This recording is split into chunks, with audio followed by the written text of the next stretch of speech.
പലരും മുയലിനോട് ചോദിക്കുന്നുണ്ട്, മുയൽ സാബു മാൻ്റെ PR ആണോ? അതെ ഗൈസ്, നിങ്ങൾ കേട്ടത് സത്യമാണ്. മുയൽ സാബു മാൻ്റെ PR ആണ്. എത്ര ക്യാഷാണ് സാബുമാൻ മുയലിന് നൽകിയത്, എങ്ങനെയാണ് ആ ക്യാഷ് ട്രാൻസാക്ഷൻ നടന്നത് എന്നുള്ള ഡീറ്റെയിൽസ് ഫുൾ അറിയാൻ വേണ്ടിയിട്ട് വീഡിയോ കംപ്ലീറ്റ് ആയിട്ട് കാണുക. ആ ഡീറ്റെയിൽസ് പറയുന്നതിന് മുന്നേ നമുക്ക് എന്താണ് PR ലീഗൽ ആണോ? PR-ഉം അഡ്വർടൈസ്മെന്റ്, അതായത് പരസ്യവും തമ്മിൽ എന്താണ് വ്യത്യാസം എന്നുള്ളത് ആദ്യം നമുക്ക് നോക്കാം. ഈ PR എന്ന് പറയുന്നത് ഒരു ഓർഗനൈസേഷൻ്റെയോ അല്ലെങ്കിൽ ഒരു പ്രോഡക്റ്റിൻ്റെയോ പോസിറ്റീവ് ഇമേജ് പബ്ലിക്കിൽ സൃഷ്ടിക്കുന്നത്, അതായത് പബ്ലിക് പെർസെപ്ഷൻ ഇൻഫ്ലുവൻസ് ചെയ്യുന്നതിന് വേണ്ടി നമ്മൾ എടുക്കുന്ന എഫേർട്ടാണ് ഈ PR എന്ന് പറയുന്നത്. അതായത് ആളുകളുടെ കാഴ്ചപ്പാട്, പബ്ലിക്കിൻ്റെ കാഴ്ചപ്പാട് പോസിറ്റീവ് ആക്കുക.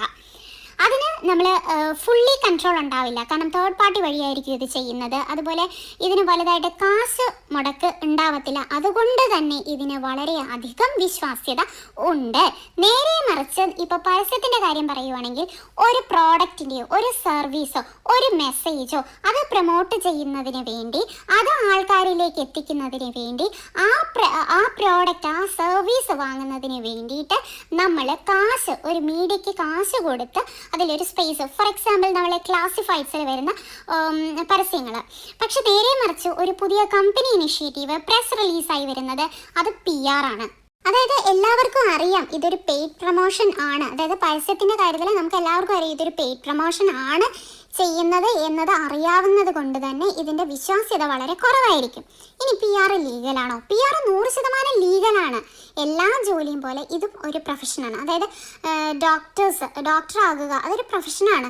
ലോയർ അതിനും എത്തിക്സ് ഉണ്ട്. എത്തിക്സ് വിട്ട് കഴിയുമ്പോഴാണ് ഈ പ്രശ്നം. അതുപോലെ തന്നെ എത്തിക്സോടെ ചെയ്യുന്ന ഒരു ജോലിയാണ് ഈ PR വർക്ക് എന്ന് പറയുന്നത്. ഉദാഹരണം പറയുകയാണെങ്കിൽ ഡോക്ടേഴ്സ് ചിലർ മാൽ പ്രാക്ടീസ് ചെയ്യും, ചിലർ അവരുടെ എത്തിക്സ് വിട്ട് ചെയ്യാറുണ്ട്. അതായത് കാശ് വാങ്ങിയിട്ട് ചില ഡ്രഗ്സ് പ്രൊമോട്ട് ചെയ്യുന്ന, അത് അൺഎത്തിക്കലായി ചെയ്യുന്ന കാര്യമാണ്. ഓക്കെ, അപ്പം അത് ഒരു പടി കൂടി കടന്നു കഴിയുമ്പോൾ ചിലർ മെഡിക്കൽ നെഗ്ലിജൻസ് ചെയ്യാറുണ്ട്, അതുപോലെ ബാൻഡ് ഡ്രഗ്സ് പ്രൊമോട്ട് ചെയ്യാറുണ്ട്. ഇതൊക്കെ ക്രൈമായി വരുന്ന സാഹചര്യങ്ങളുണ്ട്. അതായത് എല്ലാ പ്രൊഫഷനും എത്തിക്കലായും ചെയ്യാം, അൺഎത്തിക്കലായും ചെയ്യാം. ഒരു പോയിന്റ് കഴിയുമ്പോഴേക്കും അത് ക്രൈം ആയി മാറും. ഇനി PR കാശ് വാങ്ങി ചെയ്യുന്നത് ശരിയാണോ? ഓഫ് കോഴ്സ് അത് ശരിയാണ്. PR കാശ് വാങ്ങി ചെയ്യാറുണ്ട്. ഇവൻ കമ്പനീസിൽ തന്നെ HR വിങ് ഉണ്ട്, IT വിങ് കാണും, ചിലപ്പോൾ അവർക്ക് PR വിങ് ഉണ്ടാവും. അപ്പോൾ ആ കമ്പനിയുടെ പ്രസ് റിലീസ്, അവരുടെ ഈവൻസ്, പിന്നെ എന്തെങ്കിലും ഒരു കോൺട്രവേഴ്സി ഉണ്ടായിക്കഴിഞ്ഞാൽ ഇത് ഹാൻഡിൽ ചെയ്യുന്നതൊക്കെ PR ആയിരിക്കും. അവരുടെ സോഷ്യൽ മീഡിയ അക്കൗണ്ട്സ് ഹാൻഡിൽ ചെയ്യുന്നത് PR ആയിരിക്കും. ഇനി PR എപ്പോഴാണ് അൺഎത്തിക്കലായ കാര്യം, അതായത് ഒരു ക്രൈം ലെവലിലേക്ക് വരുന്നത്? അത് അവർ ഫ്രോഡായിട്ടുള്ള കാര്യങ്ങൾ ചെയ്യുന്ന സമയത്ത്, അല്ലെങ്കിൽ മറ്റ് ഓപ്പോസിറ്റ് നിൽക്കുന്ന ആൾക്ക് ഡിഫമേഷൻ വരത്തക്ക രീതിയിൽ ഓരോ കാര്യങ്ങൾ ചെയ്യുന്ന സമയത്ത്, അല്ലെങ്കിൽ ഡേറ്റ മിസ്യൂസ് ചെയ്യുന്ന സമയത്ത്. ഇതിന് ഏറ്റവും വലിയ എക്സാമ്പിളാണ് 2016 US ഇലക്ഷൻ. ആ സമയത്ത് ട്രംപിന് വേണ്ടി PR വർക്ക് ചെയ്ത ഒരു കമ്പനിയുണ്ട്, കേംബ്രിഡ്ജ് അനലിറ്റിക്ക. നിങ്ങളിൽ പലരും കേട്ടിട്ടുണ്ടാവും. ഇവർ ട്രംപിന് വേണ്ടിയിട്ട് PR വർക്ക് ചെയ്ത കമ്പനിയാണ്. പിന്നീട് ഇവർക്കെതിരെ ഒരുപാട് കോൺട്രവേഴ്സീസ് ഉണ്ടായി. എന്താ കാര്യമെന്ന് വെച്ച് കഴിഞ്ഞാൽ, ഇവർ ആൾക്കാരുടെ പേഴ്സണൽ ഡേറ്റ ഫേസ്ബുക്ക് വഴി കളക്ട് ചെയ്ത് അത് വെച്ചിട്ട്, ഇത് ഡേറ്റ കളക്ട് ചെയ്യുമ്പോൾ നമുക്ക് അതിലൊരു പാറ്റേൺ അറിയാൻ പറ്റും. അത് വെച്ചിട്ട് ആൾക്കാരെ ഇമോഷണലി സൈക്കോളജിക്കലി മാനിപ്പുലേറ്റ് ചെയ്ത്, അതും ഡേറ്റ കളക്ട് ചെയ്ത് ഒരാളുടെ കൺസെൻറ്റ് ഇല്ലാതെയാണ്. ഒരാളുടെ കൺസെൻറ്റ് ഇല്ലാതെ ഡേറ്റ കളക്ട് ചെയ്യുന്നത് ഇറ്റ്സ് എ ക്രൈം. അതുകൊണ്ട് തന്നെ അത് വളരെ അൺഎത്തിക്കലായ ഒരു കാര്യമാണ് ഈ കേംബ്രിഡ്ജ് അനലിറ്റിക്ക ചെയ്തത്. അതായത് നമുക്കറിയാം, ഇലക്ഷനിൽ വോട്ട് ചെയ്യുക എന്നുള്ളത് ഓരോ വ്യക്തിയുടെയും ഫ്രീ ചോയ്സാണ്. അതുകൊണ്ടാണ് നമ്മുടെ നാട്ടിൽ 48 മണിക്കൂറിന് മുന്നേ ഇലക്ഷൻ ക്യാമ്പയിൻസ് ഒക്കെ നിർത്തിവെക്കുന്നത്. കാരണം ഈ ഒരു ക്യാമ്പയിൻ കൊണ്ട്, ഈ ഒരു പ്രൊമോഷൻ വർക്ക് കൊണ്ട് നമ്മളിൽ ആരും തന്നെ ഇൻഫ്ലുവൻസ്ഡ് ആയിട്ട് അർഹതയില്ലാത്ത സ്ഥാനാർത്ഥിക്ക് ഒരിക്കലും വോട്ട് നൽകാൻ പാടില്ല. പക്ഷേ ഈ കേംബ്രിഡ്ജ് അനലിറ്റിക്ക പല രാജ്യങ്ങളിലും, ഇവർ UK ഫേമാണ്. US മാത്രമല്ല, ഇവർ മലേഷ്യ, ബ്രസീൽ, യുക്രൈൻ, ഇങ്ങനെ ഒരുപാട്, ഈവൻ ഇന്ത്യയുടെ പേരും പറയുന്നുണ്ട്. അപ്പോൾ ഒരുപാട് രാജ്യങ്ങളിൽ ഇങ്ങനെ ഇലക്ഷൻ തിരിമറികൾ, ഇവർ ഡയറക്റ്റ് ഇൻവോൾവ്മെൻറ്റ് ഇല്ല. അതായത് ഷാഡോയി ഫ്രണ്ട് കമ്പനീസ് വെച്ചിട്ട് ഷെൽ കമ്പനീസ് എന്ന് പറയുന്നത് പേപ്പറിൽ മാത്രമുള്ള കമ്പനീസ് ആയിരിക്കും. ഇവർക്ക് ഒരു ഫിസിക്കലി ഒരു ഓഫീസോ ഇവർക്കൊരു ബ്രാഞ്ചോ ഒന്നും കാണത്തില്ല.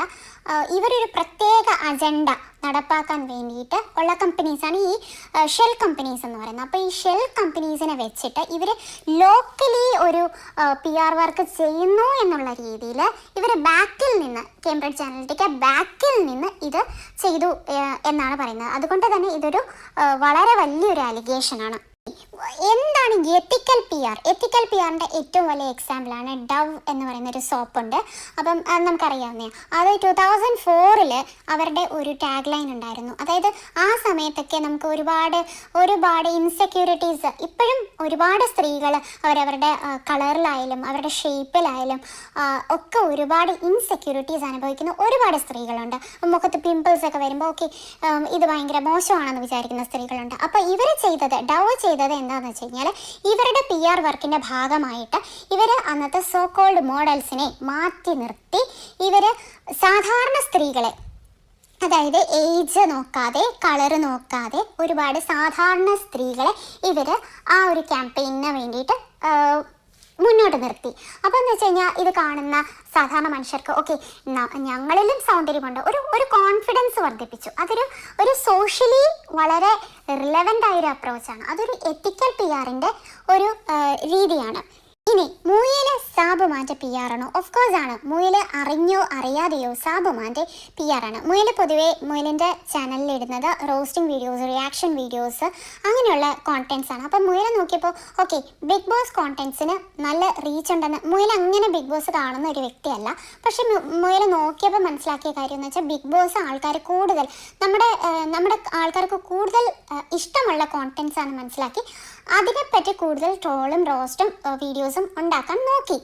അതുപോലെ തന്നെ അനീഷിൻ്റെ വീഡിയോസ് ഇട്ടിട്ടുണ്ട്, അനുമോളിൻ്റെ വീഡിയോസ് ഇട്ടിട്ടുണ്ട്. പക്ഷേ ഭാഗ്യവശാലോ നിർഭാഗ്യവശാലോ ആ വീഡിയോസ് ഒന്നും ക്ലിക്കായില്ല. പകരം സാബുമോൻ്റെ വീഡിയോസ് ക്ലിക്കായി. ഇനി സാബുമോൻ മുയലിന് പൈസ തന്നോ? ഒരിക്കലും തന്നിട്ടില്ല. മുയലിന് 5 പൈസ കിട്ടിയിട്ടില്ല. മുയൽ അറിയാതെ ആണെങ്കിൽ പോലും സാബുമാൻ്റെ PR ആവുകയായിരുന്നു. ഈ കമൻറ്റ് ബോക്സിൽ നിങ്ങൾ ഇടുന്ന പലരും സപ്പോർട്ട് ചെയ്ത് ഇടുന്ന ആൾക്കാരും അറിഞ്ഞോ അറിയാതെ സാബുമാൻ്റെ PR ആണ്. അതുപോലെ തന്നെ സാബുമാനെതിരെ ഹേറ്റ് സ്പ്രെഡ് ചെയ്യുന്നവർ അറിഞ്ഞോ അറിയാതെയോ അനീഷിൻ്റെയോ അനുമോളിൻ്റെയോ PR ആണ്. അവരറിയാതെ ചെയ്തു പോകുന്നതാണ്. ഇനി കാശ് വാങ്ങിച്ച് PR ചെയ്യുന്ന ഒരുപാട് ആളുകളുണ്ട്. കാശ് വാങ്ങിച്ച് PR വർക്ക് ചെയ്യുന്നതും ലീഗലായ കാര്യമാണ്, അങ്ങനെ ചെയ്യാവുന്നതാണ്. അൺലെസ് ആൻഡ് അൺടിൽ നിങ്ങൾ ഓപ്പോസിറ്റ് നിൽക്കുന്ന ആളെ ഡിഫെയിം ചെയ്യാതിരിക്കുക, നിങ്ങൾ അവർക്കെതിരെ ഫാൾസ് അലിഗേഷൻസ് ഉണ്ടാക്കാതിരിക്കുക. നമുക്കറിയാം ഒരു യൂട്യൂബർ അവരെ ഇൻഫ്ലുവൻസർ എന്നതിൽ ഉപരിയായിട്ട് അവരൊരു ബാഡ് ഇൻഫ്ലുവൻസിങ് ആണ് ചെയ്തുകൊണ്ടിരിക്കുന്നത്. അവർ മറ്റൊരു കണ്ടസ്റ്റൻറ്റിൻ്റെ തലയിൽ പേനുണ്ട്, അങ്ങനെ വളരെ ചീപ്പായ കാര്യങ്ങളൊക്കെ കൊണ്ടുവന്നിട്ട് വേറൊരു കണ്ടസ്റ്റൻറ്റിന് വേണ്ടിയിട്ട് PR വർക്ക് ചെയ്യുന്ന ഒരുപാട് പേരെ നമുക്കറിയാം. പേര് പറയാതെ തന്നെ അറിയാം ഈ വ്യക്തി ആരാണെന്ന്. അങ്ങനെ വളരെ ചീപ്പായ കാര്യങ്ങൾ ഇവരൊക്കെ സത്യം പറഞ്ഞാൽ PR വർക്ക് ചെയ്യുമ്പം ആ കണ്ടസ്റ്റൻറ്റിൻ്റെ വാല്യൂ ഇടുകയാണ്. ഇവർ ആർക്കാണോ വേണ്ടി PR ചെയ്യുന്നത് അവരുടെ ആ വാല്യൂ ഇടിഞ്ഞു പോവുകയാണ് ചെയ്യുന്നത്. അപ്പോൾ ഗൈസ്, ബിഗ് ബോസിലെ ഓരോ കണ്ടസ്റ്റൻസും മുയലിൻ്റെ കുഞ്ഞമ്മയുടെ മക്കളൊന്നുമല്ല. അർഹതപ്പെട്ടവർക്ക് പ്രൈസ് കിട്ടട്ടെ. അപ്പോൾ എല്ലാവിധ ആശംസകളും.